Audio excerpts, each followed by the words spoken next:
How we doing, everybody, and welcome into Wisconsin Sports on the Go with Trage. I'm your host, Trage. It is a fantastic Friday night. Can't get better than this. I mean, weather's nice. The weather's nice. Just got done with sixth grade boys basketball practice.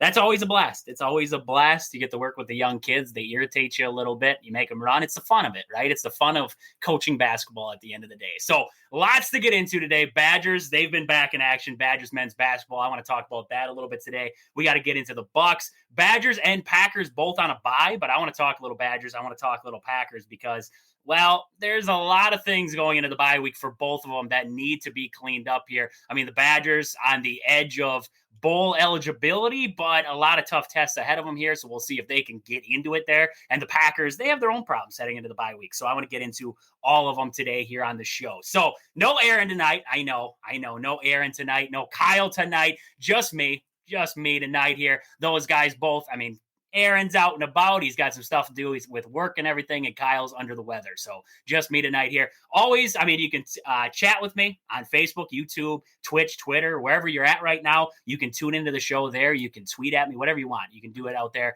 on those comments in. Otherwise, the text line. You can go to that text line there. You can text the show here and let us know what you're thinking, thoughts, anything like that, anything you'd like to talk about. I'd love to get into it here on the show there. So right away, I want to look at the Badgers men's basketball because we saw, I mean, 2 games now against, well, Montana State's not a bad team. A lot of people after that game against Montana State where, Montana State's not good. They beat a subpar. Montana State's not a bad program. That team can knock down shots. That is a very good shooting team. They lack size, right? They lack size, but that is a pretty good shooting team. And I got a good feeling that when we get to March and we're talking about March Madness brackets, we're going to be talking about Montana State. I think they will be a team in that field. And I mean, when March comes around, teams that can shoot, they generally do well when it comes to tournament play. So we'll see what Montana State can do in the tournament there. I liked what I saw out of them. So Badgers 2 games now, Holy Cross and Montana State. We saw some good in both games, and we also saw some bad, right? There's got to be both in there.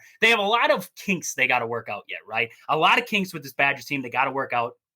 Number one, I mean, you look at this team right now and finishing on the inside, right? It's a big thing that we talk about, it seems like every single year with this Badger team, and it isn't going away. It hasn't gone away. The aggressiveness, the ability to score on the inside, they lack that ability right now, right? John Tonje, he's done a very good job getting downhill, right? I thought, Gard, his usage of John Tonje kind of confused me at times, right? He seems to go with these lineups late in games where Tonje isn't a part of it. And Tonje is a big part of that offense, right?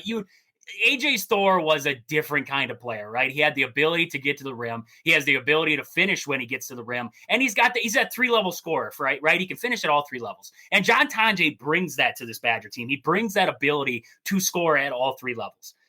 What John Tonje also brings to this team is that ability to get to the free throw line, right? And I loved what I saw out of him in these first couple games there, that ability to get to the free throw line. And when they got there, the Badgers have been good at the free throw line over the first couple games here. But I'm looking at that ability to finish when they get in there, whether it's Steven Crowell, whether it's Nolan Winter. I mean, you had McGee was finishing on the inside there. I mean, McGee looked good, right? McGee has been a spark plug off that bench for the Badgers in these first couple games. But I'm looking at those guys in Crowell, and I'm seeing Nolan Winter. And Nolan Winter had a good first game out, but this last game here, their ability to finish on the inside is something that has concerned me right off the bat here. So that's one of my big concerns. Something that they got to clean up is that ability because, we come into that Holy Cross game and I mean, I love a team that can jack up the 3 and they can can a couple threes here and there. Like that's fantastic. I love that. I love the ability to be able to spread the floor out. But this Wisconsin team, if they want to be successful on the season, if they want to go out there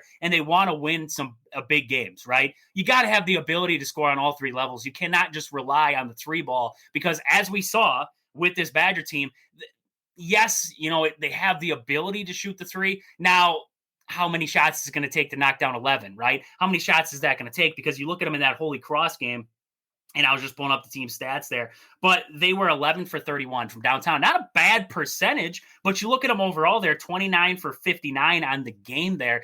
They cleaned it up in that second half, towards the end of the first half, going in that second half. But you saw the difference in that first game from the Badgers when they went away. They went away from the inside for a while there. And it surprised me, right? Because we went into the preview show. We talked about this Holy Cross team. And the big thing that we noticed when Kyle and I were talking about it was the lack of size that Holy Cross had. So we're like, the Badgers, they have to establish the inside. They have to establish down low in that post first and then work your way back outside. They didn't do that. The first thing they did was came out and they started firing up threes left and right, like that was what was going to get them the win, right? And it wasn't. It was so far from it. And then all of a sudden, Carter Gilmore comes in there and he breaks the lid off the basket going to the rim. And I didn't think I'd ever say Carter Gilmore was going to be the spark plug, but I honestly, I don't think that guy deserves all the hate that he gets, right? He gets a lot of hate. Carter Gilmore gets a lot of hate. And I've caught myself yelling at Carter Gilmore a couple times here and there.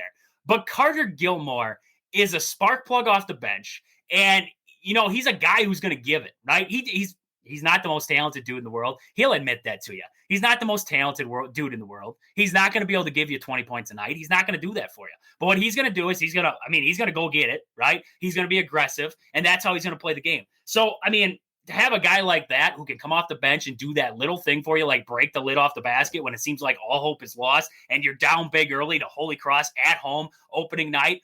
It took it, right? I'll take it any day of the week, right?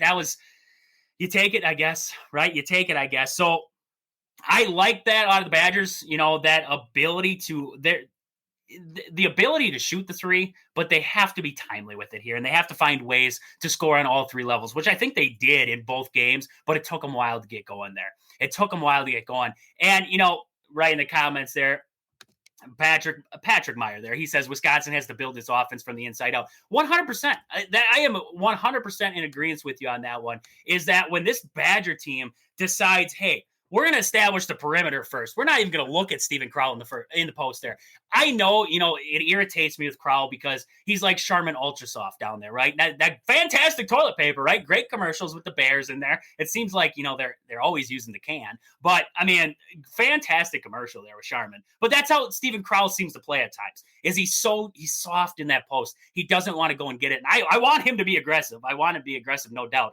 But, everybody says it. Steven Crowell's a great passer. He's a great passer. He is a good passer. Get him the basketball. Let him facilitate. Let him work inside out. Right now, we're working with a lineup without a true point guard in it. And, that has its bonuses and it also has its, problems. Late in the game against Montana State, Kamari McGee was out there. I like that lineup. Honestly, I like the lineup. If you're going to go like a small ball kind of lineup, I like the lineup of McGee, and you had Tonje in there, and you had Blackwell, and you had Klesmit, and then you had Steven Crowell in there. If you're going to go with a small ball lineup, I like that lineup late in the games there. A scoring lineup, a lineup that can go and get it. Sometimes having Nolan Winter and Steven Crowell out there at the same time, it's going to hit you. It's going to hit you a little bit. So, defensively, that does help there. So, I'm looking at these first two games here. And I love, like I said, what I'm seeing at Tonje, his ability to score at all three levels there. You have to have a guy in there. But my worry is that we're talking about the rest of this offense here with Crowell, and we're talking about Nolan Winter.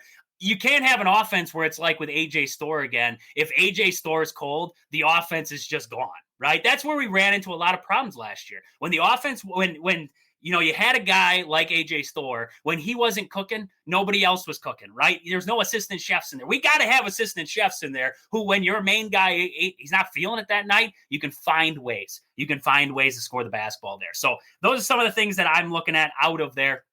Caden, friend of the show there, he says, do you think Greg Gard's coaching job is on the hot seat this year? I thought it was on the hot seat last season, to be honest with you. I went on kind of a tangent after I believe it was the Nebraska game last season there, and Wisconsin just looked out of sorts, right? They just looked out of sorts. And, Greg Gard is he's a good X's and O's guy. I think he understands the game of basketball. I really do think he does. Sometimes that can get you into trouble, though. And sometimes maybe, Greg Gard overthinks situations. I don't agree with some of his rotations at times, the way he utilizes guys. I want to say yes. I want to say yes. The Greg Gard, fire Greg Gard. There's a crowd out there for that, right? There's a crowd for the fire Greg Gard. There's a bunch of them out there. And I mean, there is a crowd for it. And those guys, yeah, they're probably fired up right now at that comment.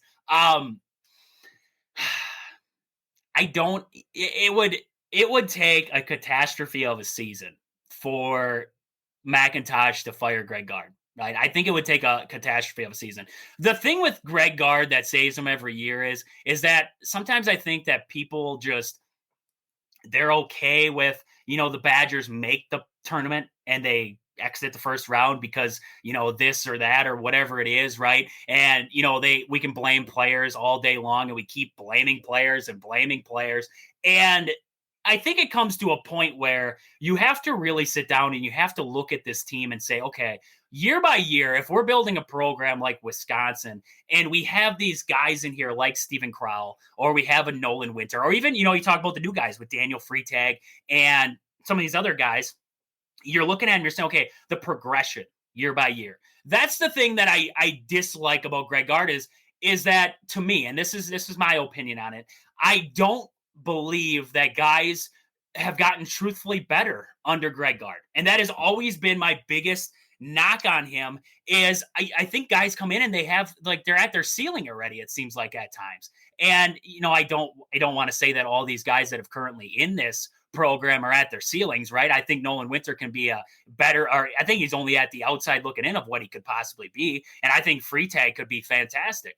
But I mean, it comes down to development for me. And, we can talk about, he's been to Big Ten Coach of the Year and he's been to the tournament. That's all fine and dandy. That's great. But what I want to see is that when these guys walk in year one and when they leave in year 4, did they get better, right? And, prime example, you talk about guys like Tyler Wall, right? Tyler Wall came into Wisconsin. He got better in the post. I won't deny he got better in the post. But he became nothing more than he was a one-trick pony the whole time. The whole time he was in Madison, he was a one-trick pony.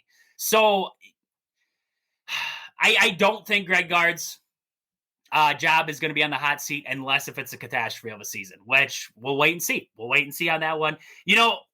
This Badger team right now, they have App State coming up next, and then they're going to have that game against Arizona, right? And those are going to be, App State, you got to have that one. I mean, App State coming into that game, Appalachian State is not a great basketball program, but I mean, there's always that possibility, teams find ways to beat, in non-conference play. There always seems to be that one team that falls to a lesser opponent. You got to avoid that here because you do have Arizona on the backside of that there. I mean, you're looking at that Arizona game as, your measuring stick, right? Where is this Badger program at this very moment, right? And, it's early in the season, so you can't completely just say one way or another. But a game like that early on is going to give you your kind of where we're at.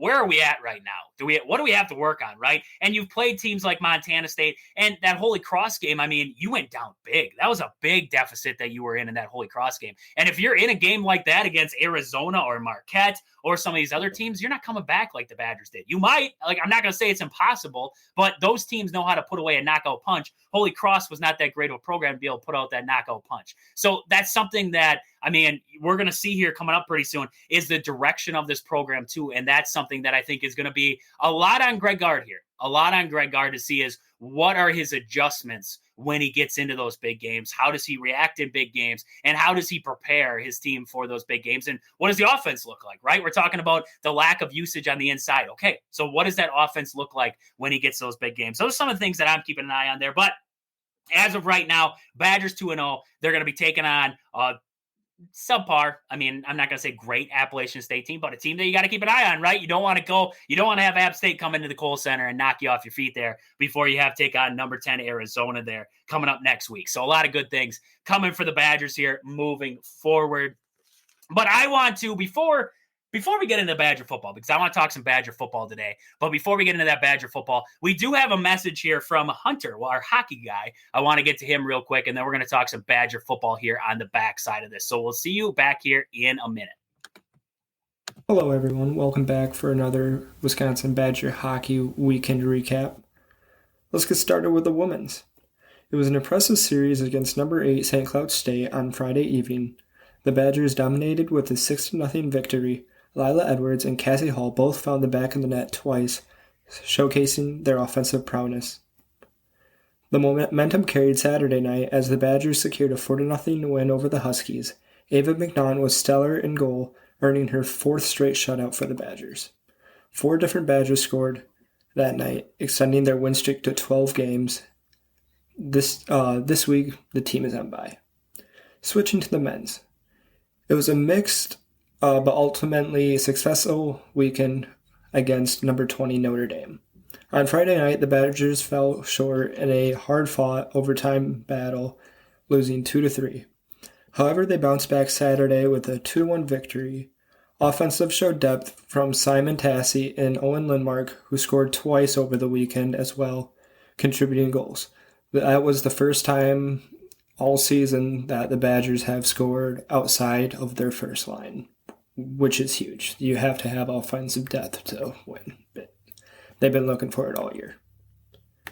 And this was also their first Big Ten weekend victory all season. And this next weekend, they play Border Battle.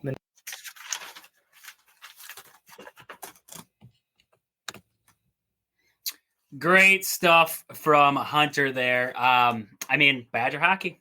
Women's team playing well right now. The men's team slowly starting to figure it out. Hopefully some good stuff moving forward there for the Badgers. You got to love it on there. But Badger football, it's a bye week here. But this is, I believe, a very important bye week for the Wisconsin Badgers because this is kind of a moment of reckoning, right? You got to figure it out. You You have Oregon coming up next, and if that's a ball game, I'm going to be very surprised. Like if the Badgers keep it, I think the line was like over 20. So if they keep it within 20, it's a win, right? We take it as a win there. But I saw this was after the Iowa game, and I saw a tweet, and it's from Scott Dauterman. I don't know exactly that guy's name there, but I saw the tweet and it stood out to me, so I wanted to read the tweet here. He said, after that Iowa loss, he said, Wisconsin is learning a painful lesson about forfeiting your identity. All the Badgers needed those years was a quarterback to go to the next level. Awesome O-line, running backs, decent wide receivers, and an elite defense. Had a great pass rush, perfect runs, just a quarterback, not a whole-scale change. And, I thought about that because we talk week after week. This Badger team's trying to find an identity, and they're trying, they're going through this big change, and we should give Luke Fickle the benefit of the doubt because he's going through this big change, right? He's going through this big change. We got to keep it, we got to keep worrying about it. We lost an identity, right? Our identity, you look at the past Badger teams, right? Defensively, offensively, exactly like he said, great offensive lines, great running backs, right? You could go through the laundry list of running backs that we've had. I'm not going to say we had great wide receivers. We did not have great wide receivers. You had, Jazz Peavy out there at times. You had, your cast of characters out there. But Danny Davis, right? Nick Toon. You had some good enough wide receivers. You had good tight ends, good defense, good defensive coordinator and Jim Leonard there for a while. It seemed like the identity was there. Everybody knew what you wanted to do, but you did it better, right? That Iowa loss, what they did to us, what Wisconsin used to do to other teams, right? So we do this whole scale change, right? We're like, let's blow it up. Let's just get rid of everything. Let's lose our identity. Let's bring in Phil Longo, completely change the entirety of the playbook. Let's change the defense. Let's see you later, Jim Leonard there. Let's bring in Tressel. Let's bring in Luke Fickle for all this boatload of money here. And let's do a whole scale flip to the program.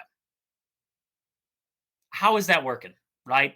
And we're supposed to be this quarterback factory. We're going to get all these quarterbacks into a room. We're going to have, 5 guys in our quarterback room, and every single one of them is just going to be great. They're going to be great.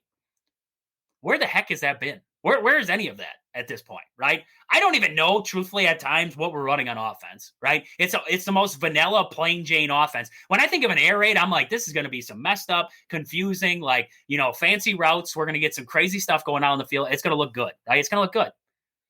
This doesn't look good, right? I feel bad for Tyree Walker because you run this inside zone run play, right, where he lines up on the right side of Braden Locke back there, and he runs to the left, and defensive line knows he's coming before he even gets there, right? And he line him up on the left, does the same thing, right? That works against subpar opponents. Purdue, it works. Rutgers, it works, right? Northwestern, it works. When you get against good teams, Penn State, USC, Alabama, this last game out here against Iowa with a good defense, right? It ain't going to work, right? You got to be able to come out of a fold. Phil Longo's playbook sucks. I don't know if he's got one page, right? Maybe if he just has one page of plays and he just works through them. I have no idea. But I dislike that playbook a lot. I dislike I don't even understand the scheme that we're trying to draw up. Defensively, I don't even understand what Tressel's doing at times. I'm going to be honest with you. Like, I listen to all these other shows out there. And, they sit there and they say, well, it's the lack of talent, right? Okay. The Badgers don't have a boatload of talent. They don't. They don't have a boatload of talent on this team. I'm not going to lie to you. They don't have a boatload of talent. But why is that the reason why we're running a nickel defense against a team in Iowa who we know for a fact is going to run it straight up the middle? Why is that? Why it just doesn't it doesn't compute, right? The numbers are there, but it's not computing. It doesn't make sense. So I go through I hear this, I listen to this, and I listen to these other guys, and they try and, defend the scheming, and they try and defend the play calling, and they try to blame it on the players and blame it on this. Yeah, I will agree. Our defensive line sucks, right? I will agree with that. I 110% agree. There is not a lot of talent on that defensive line. There is not a lot of talent right now. The linebacker core, they seem subpar, right? We went through years of Leo Chanel and TJ Edwards and TJ Watt, and you had this, Borland, right? You had this cast of characters, Sanborn, right? You had this dynamite linebacker core. You had a decent enough defensive line, right? And you had a pretty good secondary behind him there, some pretty good safeties with Dakota Dixon back there and, other guys that have played in that safety position. Now we look at him out there. We got Hunter Wohler, who's a shell of himself because I don't think he wants to play for this team anymore because this is a mess, right? We have Hallman out there, who's a pretty darn good cornerback. But outside of that, Forqueen has struggled, right? They've had struggles across. We have a couple other guys out there who are young yet. They're still developing. El Agro came into this last game and was fantastic in the linebacker spot. But Heem Thomas, I don't think he's played up to it. Poose was supposed to be this great transfer ad, hasn't added up yet. We do lose Thompson Jr. Before the season, so that didn't help the defensive line. Elijah Hills has made some plays for the Badgers, but you look at this defense, and yes, there's a lack of talent, but there's a lack of scheming too. There's a lack of the ability to understand. Like I said, you're running a nickel defense against an Iowa team who wants to run the football. Explain that one to me. And how are you coming out in a game against Iowa? I get it. It's on the road, and it's tough to win in Kinnick. I agree. It is tough to win down there. But why do you come out in some of these games and you look like the most unmotivated team that has ever played football? Like, this Badger team looked unmotivated when they went out against Iowa. That looked terrible. You got manhandled in the trenches on both sides of the field all game long. And there was nothing. No saving grace, nothing in between there, right? Braden Locke, I don't even understand, right? We go through all season long, going into the season. I heard, well, Braden Locke and Van Dyke, they're hand in hand. They're right next to each other. How bad was Van Dyke if this is the guy that was hand in hand with him in the preseason? How bad was Van Dyke looking? Because Braden Locke may understand the playbook. He might understand it. We might understand it better than anybody, right? But it's not showing. How many games do we have to go through a back-breaking interception before we just say, I don't know, screw it. Let's throw the freshman out there. Let's just say the heck with it at this point. Because what's it going to hurt? What's it honestly going to hurt at this point? It's just, right now, it looks like a dysfunctional bunch out there on the football field and nobody to head them up.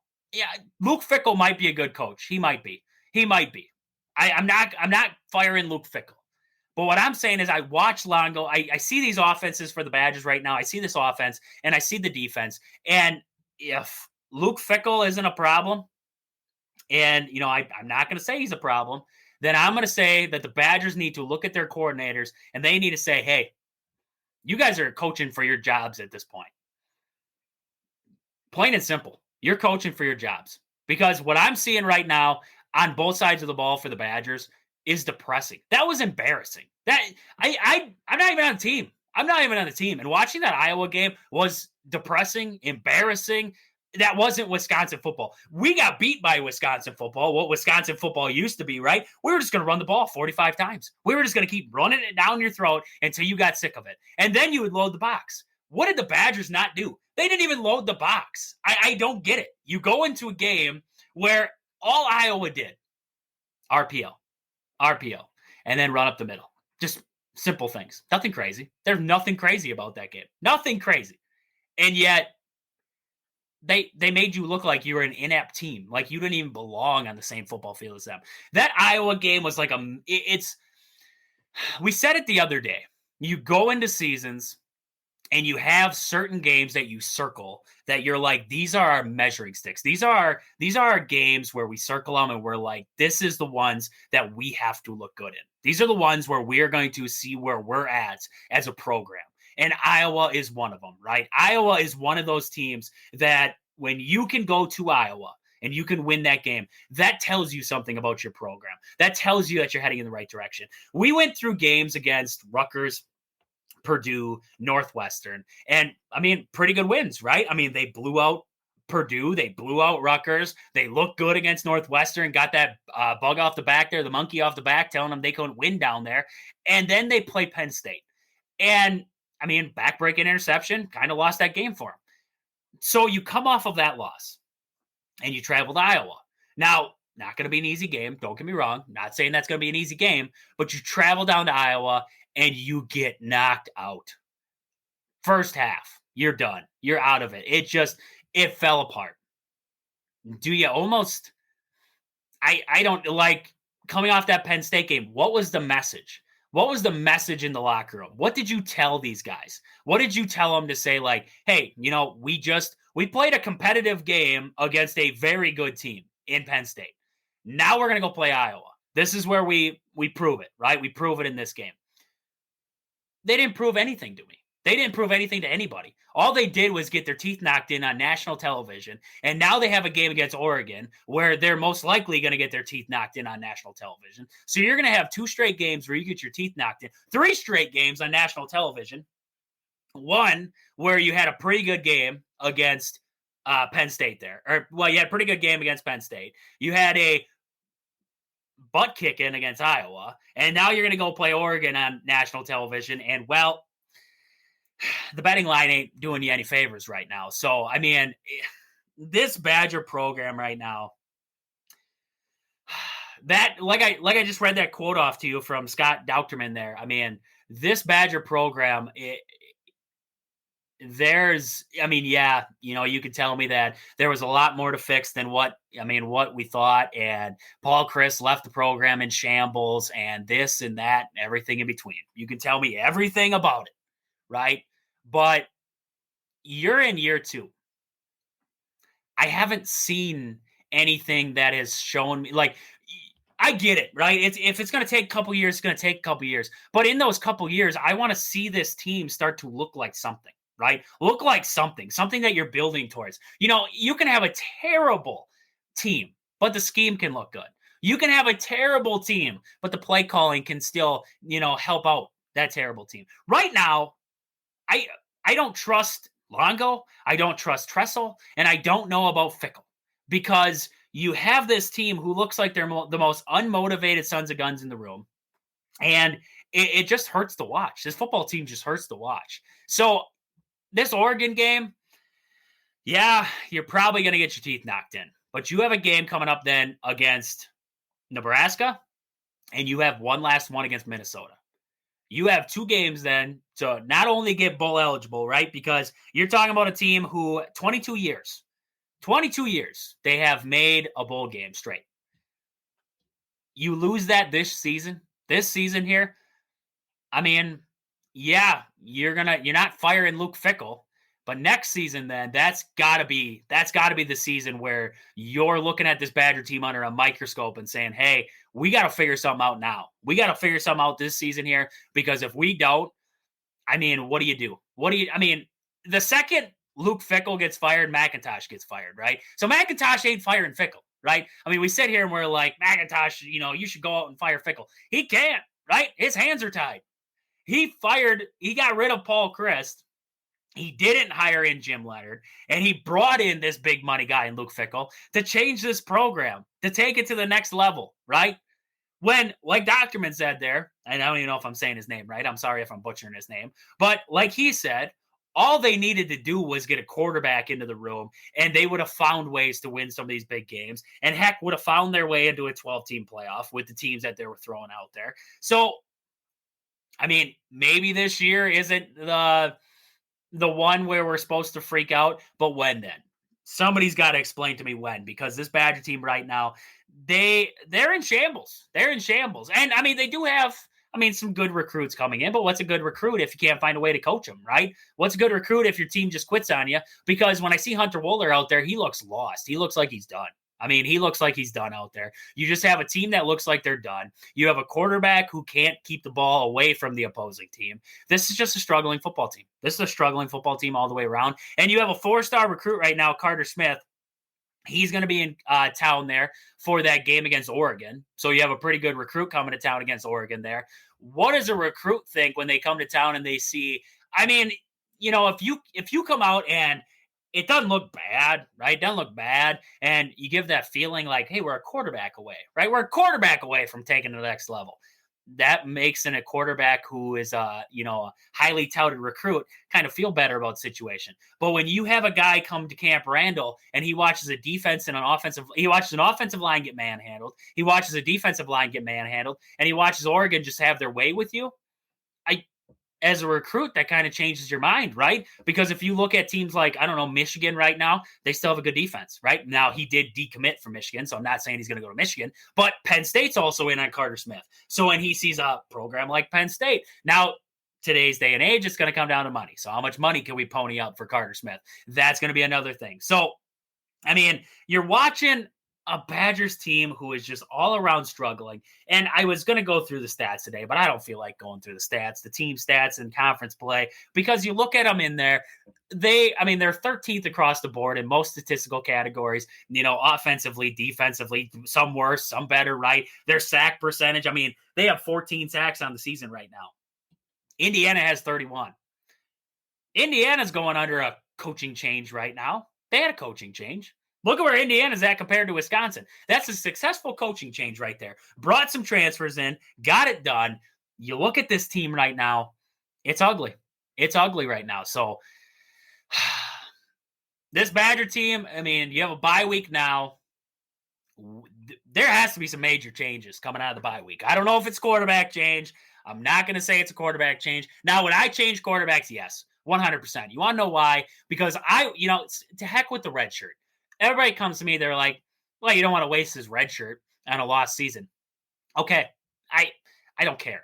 I want to see what I have in Mabry right now. If he comes out there and he doesn't play, extremely well, like he's not out there looking like Jalen Milroe or, Dylan Gabriel or any of these guys, right? I don't need him to walk out there and be, that dude right away. But what I want to see is if they have something in Mabry. I want to see if they have something, because I hate this revolving door of quarterbacks we keep going through every single season, right? Mordecai comes in, and then you have Tyler Van Dyke come in. I'm sick of the revolving door. I just want to see Wisconsin get a recruit in, a recruit that they can build around, a recruit that builds up through this system. Because we're talking about Wisconsin, we're talking about Phil Longo, and we're saying how he's this great, quarterback guru, right? He had Sam Howell. He had Drake May out there, I believe, in North Carolina. He's got he's got this ability to just build me up some quarterbacks. Build me up a quarterback right now. Build me up a quarterback here. Show me something. So that's why if I'm at this point, you look at the Oregon game, it's like, okay, you're going to throw him to the Wolves. You don't want his first start to be against Oregon. He's just going to lose. What's Braden Locke going to do against Oregon? What's he going to do against Oregon that's going to be worse than Mabry, right? So at this point, I would be okay if we saw a guy like Mabry get the start there. I'd be okay with it. So that's kind of where I'm at right now with the Wisconsin Badgers. Like I said, a lot has to be figured out here in the coming weeks, or this week here, before we get to Oregon, and then hopefully they put together a decent enough performance, and then we move on to some winnable games there against Nebraska and Minnesota late in the year there. Hopefully become bowl eligible and get me something good there. So let's look into the weekend slate here of college football. We got some good games coming up in college football. I want to talk about them real quick. First good game, not a good game. Purdue, Ohio State. I can't believe that opening line's opening up at 38, right? Ohio State's favored by 38 in that game against Purdue there. I mean, it could be worse, I guess. I'm sitting here, I'm complaining about Wisconsin right now. It could be worse. I could be Purdue, right? I could be Purdue. So Purdue is looking like they're in for an ugly one. Let's see here. Texas is favored they're going to be playing Florida there. They're favored by 21.5 right now against Florida. That's an interesting stat line. Florida, I just figured they'd give them a little bit more. They're 21.5. They have a lot of faith in that Texas team there. Indiana against Michigan. I at this point in the season, I just want to see Indiana go undefeated. I really do. I want to see Indiana go undefeated. I want them to beat Ohio State, and I want to see Indiana in that Big Ten championship game. That's just where I'm at right now. That would be a great story. That'd be a great story there. So that's something I want to see. We have Georgia and Ole Miss. That's going to be a good one. I got a feeling that's going to be a good one. Jackson Dart has played well for Ole Miss, and Ole Miss is on the verge. They're sitting with 2 losses, right? 7-2. They're on the verge of missing the college football playoff. They are very motivated heading into that game. It's in Oxford, too. I don't know. I mean, they're giving Georgia 2.5 right now. I could see Ole Miss winning that game. I really could. I could see Ole Miss winning that game. And, I mean, Georgia's played well this season. I just don't trust Carson Beck. I really don't trust Carson Beck on that Georgia team. He struggled. He's thrown a couple picks here and there. Georgia's kind of made up for it on the back end of that. But I don't know. I kind of like Ole Miss in that game. I'm going to take Ole Miss to pull off the upset win there against Georgia there. It's in Oxford, so I like the upset there. Outside of that, Army trying to move a 9-0. That's okay, guys. I said I want to see Indiana go undefeated. I would want to see Army go undefeated because if we get to a college football playoff and Army's in the college football playoff, that'd be awesome.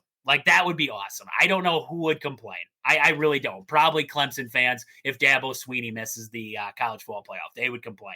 Outside of that, who cares? I want to see a team like Army get in there on the first season, just blow it open. That'd be awesome. Outside of that, let's see if we have any other big games on the docket. Alabama, LSU, that's going to be a massive game. Both teams with 2 losses. Both teams on the cusp of missing the college football playoff. I'm going to say Alabama gets knocked out of the college football playoff. I'll be honest with you. I am going to take LSU to win that game at home. Right now, they're favoring Alabama 2.5 right now. I'm going to take LSU to win that game. It's going to be a good one, I think. It's going to be a high-flying shootout there. But I think LSU is going to win that game there. So I like LSU. Let's see here. Any other big games? Penn State, Washington. That could be a good game. Will Rogers has played well for Washington there. I could see a good game out of Washington, maybe travel to Penn State, find a way to keep it close. Right now, Penn State, they're giving them 13. So, I mean, they're not liking Washington's odds. I don't think they're going to pull off the upset, but I'm going to call a close game.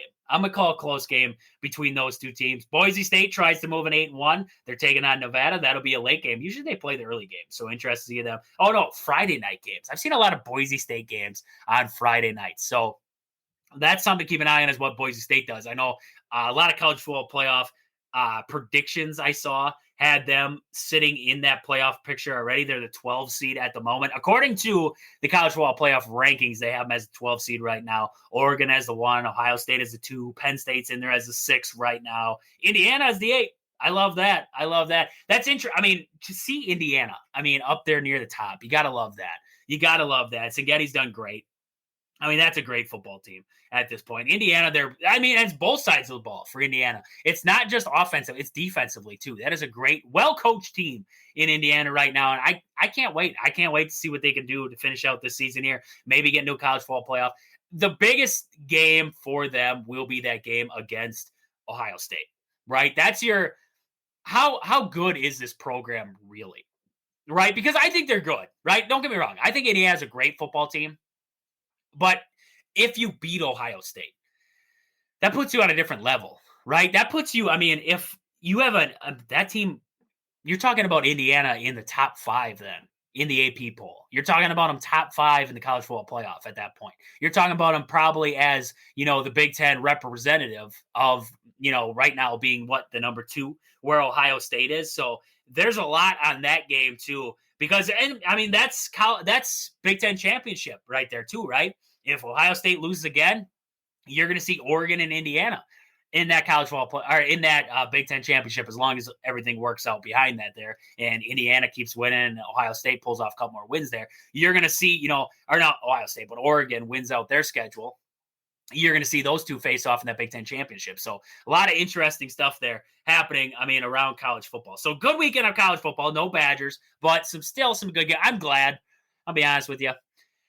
I sit there and I worry about this Badger team so much and when they're playing and what I got to watch. And it's okay to have bye week. It's okay to have bye week there. So let's get into a little bit of Packer talk here. They're on the bye. They're on the bye this week. I was just looking through. I got the PFF, right? Pro Football Focus, the grading system that they have now. And, so they basically go through individual teams, players, everything like that. And they'll give their grades out, performance-wise, right? 90, the grading scale, when you're at a 90, you're elite. When you're at an 80, you're good. 70's above average. 60's average. When you get down to like 50, you're below average. You're poor when you get to 40, and you suck when you get to 30, right? So there's your grading scale for teams right now. So I looked at all the Packers grades on the season so far to this bye week, right? Because the bye week is usually where you check in on some of this stuff. You want to see where team right now. You're talking about a team, they're sitting in week 10 right now of the NFL season. So it'll be week 11 when the Packers pick up next week there. So you're getting close to that midway point. So this is a good time to check in where this Packer team's at. So I'm looking at the Packers defensively right now for the Packers. And this is one of their bigger problems areas, right? This Packer team right now in tackling, which tackling seems like a pretty straightforward thing. I don't have to explain that one. Tackling right now, they're ranked 17th. So that's making tackles, making open field tackles, everything like that. They're ranked 17th in football right now. 51% or 51 is their grade right now. I took their comparisons, right? Because I wanted to see where all these guys sat in comparison to the Vikings and the Lions and the Bears, to see where they were sitting, NFC North-wise. So the Vikings, they're ranked 7th right now. They're at 62. The Lions are 9th at 60.6. And then you see the Bears in 3rd there at 69 right now is their grade on tackling. So that puts you in a comparison right now. The Packers definitely, they struggle. It seems like such a simple area of the game, but they struggle in there. They definitely struggle in there. So that's something that I was looking at. Run defense right now, the Packers are graded at 23rd. In all football, according to Pro Football Focus. That is 58 right now on the scale. So you're talking about them. They're just about average right now in run defense. Put them in comparison. The Bears, they're at 17th. The Vikings are 3rd. And then you have the Lions at 14th right now in all football. So there's in comparison right now, where the Packers are sitting in compared to some of the other NFC North teams. Total defense, 18th. Lions are 1st. Bears are 8th. And then you see the Vikings come in at 12th. So that's where the Packers sit right now in total defense. Pass rush. Pass rush is a big one, right? You don't win. You're not winning a championship with a terrible pass rush. End of the day, you're not winning it, right? And I look at this Packers team, 24th in pass rush right now. Lions are 3rd. Bears are 11th. Vikings are 27th. I thought that was interesting to see that the Vikings were graded at 27th right now in all football. Interesting one there. But I see some of the grades of some of these guys. So I pulled up the separate grades of some of these guys on the Packers team too. Gary's graded at a 61 right now in pass rush. So that is about average. Eggenbar, 60. Van Ness, 53. Devontae Wyatt, 61. Clark's at 59 right now. So those are some of your bigger guys on your defense and where they sit right now. So all about in that average range, right? They're all about average, below average. They're sitting in that range. So right now, lack of a dynamite pass rusher is your biggest weakness at this point if you are the defense. That front, getting pressure on a quarterback. They find ways, right, at times, right? But, right now, consistent pressure is a problem. Coverage, they're ranked 9th. So you have a pretty good secondary back there. Lions are ranked 2nd. Bears are 7th. And the Vikings are 15th right now. So, you look at some of the individuals right now. So we have Carl Brooks. He's right now, his overall defensive grade, 61. Run defense, 37. Pass rush, he's 59. And then, not bad. Not bad there. You see Devontae Wyatt, 58 in total defense. Run defense, he's graded at a 53. And then pass rush, 61. Kenny Clark right now, total defense 50. He's at 50 in run defense, and he's at 59 in pass rush. And then you see TJ Slayton there, 42 in total defense. He's 44 in run defense, and right now in pass rush, he's 58. So that's to put kind of in comparison with some of these guys where they're sitting at this very moment. And then you look at some of the edge guys, right? Rashawn Gary, Egebar, and Van Ness. Rashawn Gary right now, total defense 66. His run defense is at 68. His pass rush 61. Not terrible, right? You're not terrible, but not what, a lot of Packer fans want to see out of Rashawn Gary. Now, I did hear, I think they were talking to the guy who works with him all the time there. I can't remember the name off the top of my head. But, you put in a comparison the lack of guys around him, and you're talking double teams then, you're talking chips, you're talking everything in there. So, they're kind of contributing some of his lack of production to, some of the intangibles in there right now. So I know a lot of people are looking at Rashawn Gary, looking for more pressure. Hopefully we see that as this season goes on here. Egenbar right now, total defense 65. His run defense is graded at 68, and his pass rush is at 60 right now. And then Lucas Van Ness, total defense 47. His run defense at 50, and his pass rush currently is at 53 on the grading scale there, according to PFF. So you go through all these guys, and it's like, you look at that pass rush. You're constantly looking at that pass rush, and you're saying, man, that's a low grade. That's a low grade. That's a low grade. And it's just constant with this Packers team. So finding somebody, that's something in the bye week where they're looking at and they're saying, we just moved on from Preston Smith. He didn't feel like he fit into this 4-3. He's like, the old system fit me better. We're in this new system now. I don't fit. I'm looking for a trade. Trade me out of here. So the Packers ended up trading him out for that late round pick there from the Steelers. Good for Preston Smith. The Packers didn't really do him dirty. They traded him to another division leading team right now in the Pittsburgh Steelers. And Preston Smith, he gets into a defensive system where he feels like he can contribute better, right? He didn't think he was going to contribute with the Packers. And it showed in his stats. He wasn't built for this system that Hafley's trying to run. So he did. I don't know how to say what he did, but he got out. He asked for a trade because he's like, I'm not contributing to what you guys are trying to do here. So not a bad move there. I didn't think it was a bad move by the Packers. I really did think when they made that move for Preston Smith, when they traded him out, I thought that they were going to maybe, pursue a pass rusher after that. It didn't come to fold, right? Now you're looking on waivers and you're like, okay, well, who do they grab off of waivers, right? I saw, I believe it was a defensive lineman from the Ravens was released there. And, everybody was talking about maybe we'll go out and get him there. Well, we'll see, right? Right now, it seems like with that move, they're putting a lot of their faith into Lucas Van Ness, Egenbar to do some things, maybe Aaron Mosby to do some things in that pass rush department. We're looking for things like that. So hopefully, right, we see Lucas Van Ness and some of them guys take that step forward, and that loss of Preston Smith isn't big on this Packers team. Looking at the linebackers, this is one that the pass rush looks good for two of these guys. And then outside of that, you look at the numbers for two of these guys versus the other two, and you're like, okay, who are my starters in this system here? So the linebacker grades right now, according to PFF, Eric Wilson right now, his total defense, he's graded at a 78 at the moment. Run defense, 70. Pass rush, 78. So you're talking about a guy who is above average in two statistical categories on there. And in coverage, he's graded at a 75. You look at a guy like Edgerrin Cooper, who has been fantastic so far for the Green Bay Packers. Great draft pick, fantastic so far. Total defense, he's graded at 69. Run defense, he's graded in at a 57 right now. Pass rush, 90 on the season. And then in coverage, he's 67. That screams a guy who deserves the most playing time out of any of these guys. That screams to me, we need to see more out of Edgerrin Cooper. We do. 100%. Like, I don't know if anybody else thinks that. But for me, Edgerrin Cooper, he's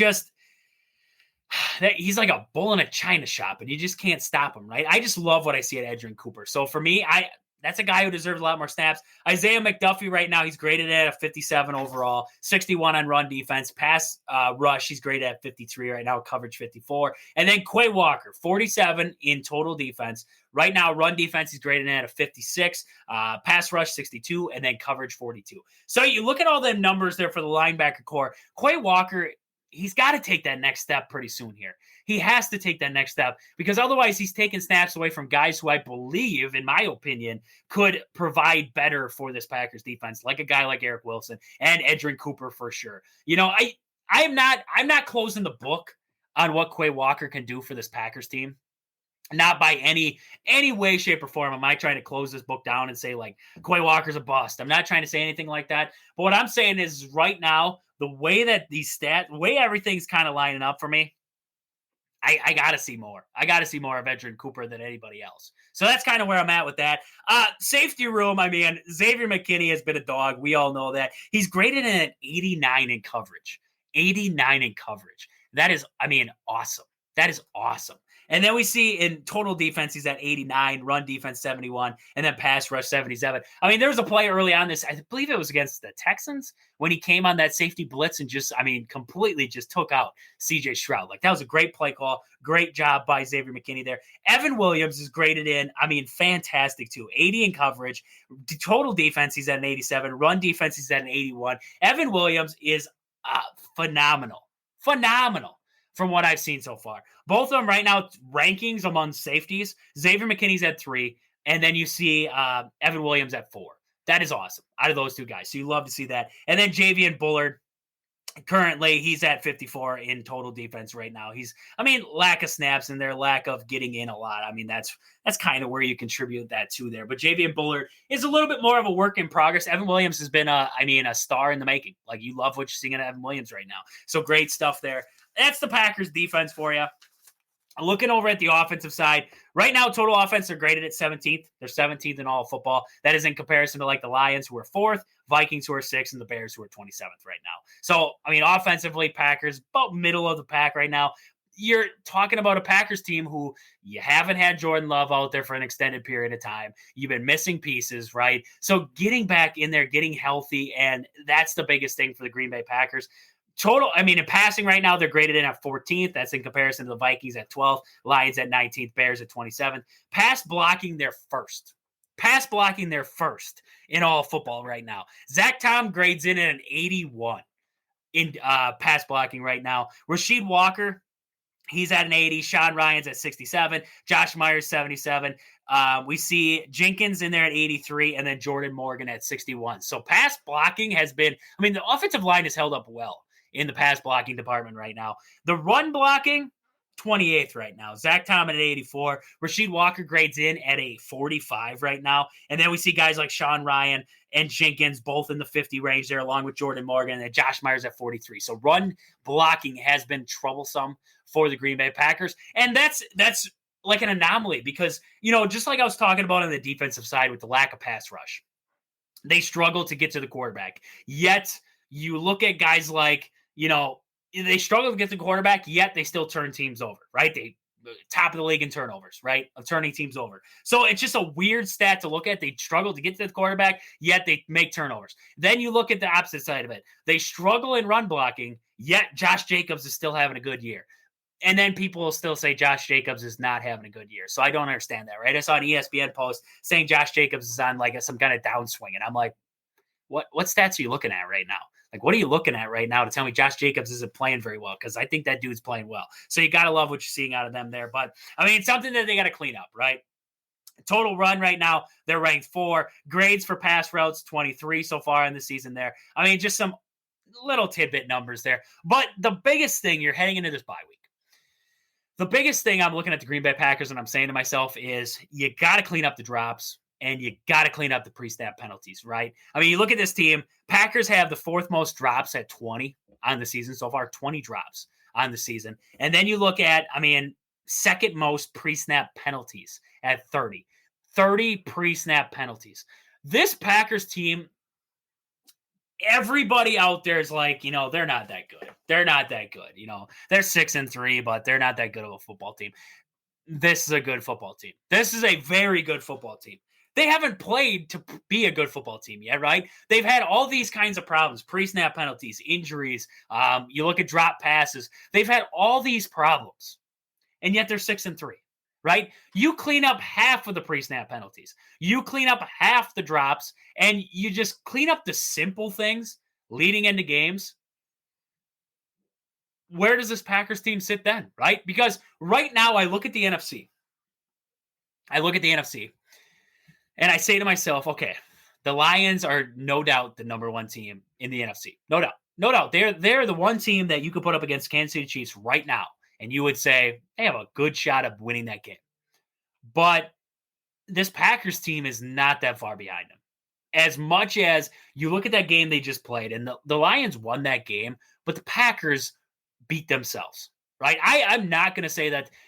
Coming out of that game, I did not say that the Lions beat the Packers. I said the Lions did the things that the Packers hurt themselves doing, right? The pre-snap penalties, the drop passes. And yes, you have the excuse of, oh, well, it was wet, right? It was raining. The ball was wet, okay? Why did the Lions have no trouble? Why did they have no trouble with it? Right? I mean, we see Dontavian Wicks dropping passes. We see a couple passes dropped by Dobbs. Just passes left and right. Kraft drops a couple. I mean, you saw drop passes, right? Lions didn't drop as many. Why is this just a Packers problem, right? This is a problem that stems deeper. This is focus. This is coming to the game focus. This is focus in practice. This is being prepared. This is, situation. This is deeper than a physical thing. Right? This isn't a physical thing, right? Yes, I don't believe that they didn't get manhandled at times in that game, right? I'm not going to say that. But you look at this Packers team, they just beat themselves. They beat themselves out of games. They try. There's a couple games in there that they won that they tried to lose by beating themselves. So a lot of things for this team right now that they got to clean up. They definitely got to clean up moving forward here, coming out of the break, because you're going to have you have some good games coming up here for the Green Bay Packers. You have that game against the Bears next, which you got to win that game. Come on. We got to win that game. And then you have that game against 49ers, the Dolphins, the Lions, the Seahawks. Then you have the Vikings, the Bears to wrap it up with the Saints mixed in there. You have some very winnable games and some very tough games left on the docket here. So this is kind of, you cannot play a 49ers team and have all these pre-snap penalties, have all these drops, have all these mistakes, and expect to win, right? Just like you saw at the Lions. Just like you saw in that Lions game. You cannot have all these little simple things go wrong. The mental mistakes. You cannot have those mental mistakes so frequently in big games, because you will lose those games, right? In a team like the Seahawks, they'll take advantage of those, right? You set yourself up in bad spots. In a game where it's raining and you have a false start, or, all this other crap happen pre-snap, and now you set yourself up, instead of being 1st and 10 or 2nd and 5, now you get pushed back, right? And now, pre-snap penalty, snap penalty.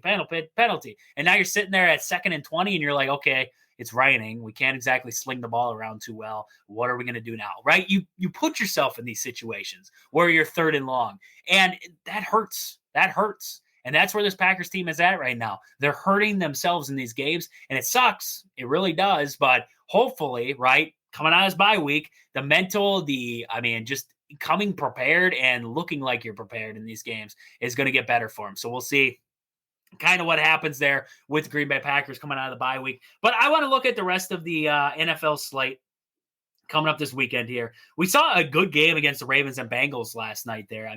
Bengals defense stinks. I don't know who else in the world needs to hear that, but that Bengals, as much as Chris Canty on the radio, I think he's on ESPN, Unsportsmanlike in the morning. As much as he likes to sit there and tell us that Joe Burrow is this and Joe Burrow's not playing well enough. Joe Burrow passed for 428 yards and 4 touchdowns, and the Bengals still lost. It's almost like the Bengals have to put up 100. If the Bengals put up 125 points in a game, their defense would give up 126. That's just how it is. That's just how it is. This Bengals defense stinks. So, bad. It was bad defensive showing by the Bengals there, but the Ravens put it out there late and put up 21 points late in this one, and the Bengals fall in that game. We're going to see, this is going to be a barn burner to start us out on Sunday. We're going to see the Giants and the Panthers. Those poor people over there in Germany. They got to watch two of the NFL's best, I guess you would say, the Giants and the Panthers squaring off there.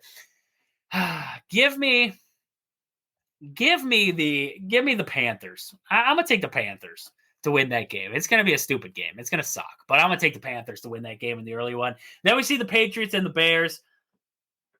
The Bears are favored by 6. I think it's going to be closer than 6. I think that team is lost.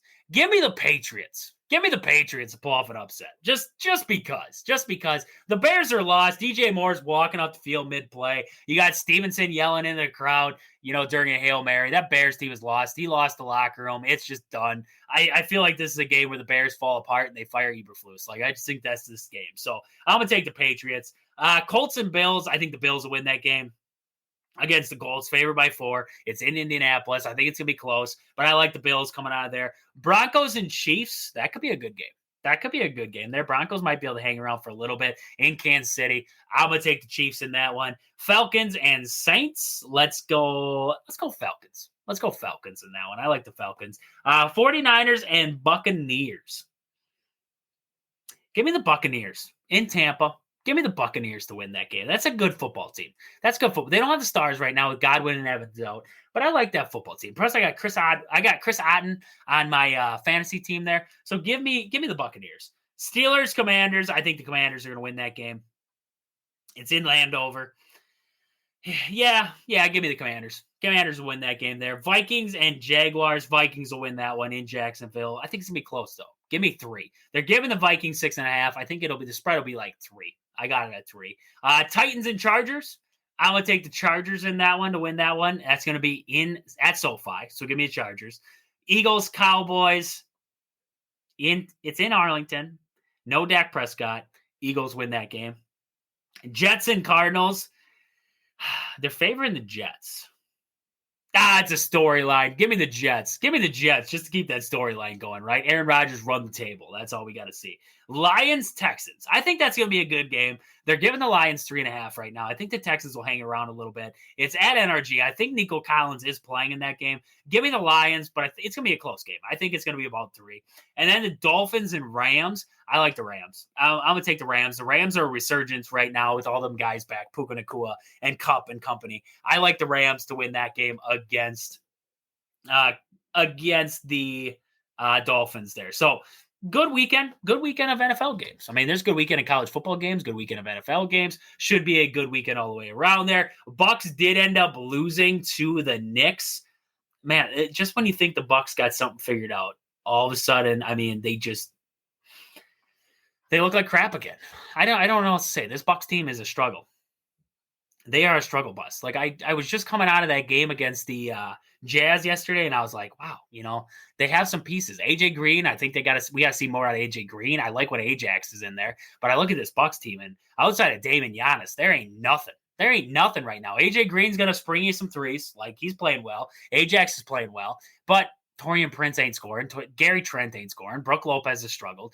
This is just a team that, outside of Damon Giannis, they're lost. They are a lost team right now. And, man, I mean, I heard, I can't remember who the heck was talking about it there, but they said the Bucks called everybody looking for a trade partner. They called everybody. So we'll see. We'll see. Maybe they find a trade partner. I heard that they're already over the luxury tax and everything like that, so the trade seems unlikely, but we'll see what happens with the Bucks there. So with that, I mean, that's about all I got for today. We got a good weekend of sports coming up here. College football should be a good weekend there. NFL, we got a big weekend of NFL coming up here. Packers, Badgers, got a bye week coming up this weekend, but they'll be back in action next week, so we got lots to get into. Sunday, we'll be back here on Facebook, YouTube, Twitter, Twitch, Kick TV. We'll be back here across all platforms there. Aaron should be back. We're going to recap this weekend of sports. We're going to look ahead to the next week there. Should be a great weekend there of sports all the way around. So with that, this has been Wisconsin Sports on the Go with Trage. Thank you guys for tuning in. I hope you guys have a great night and weekend. But until I talk to you guys again on Sunday, see ya.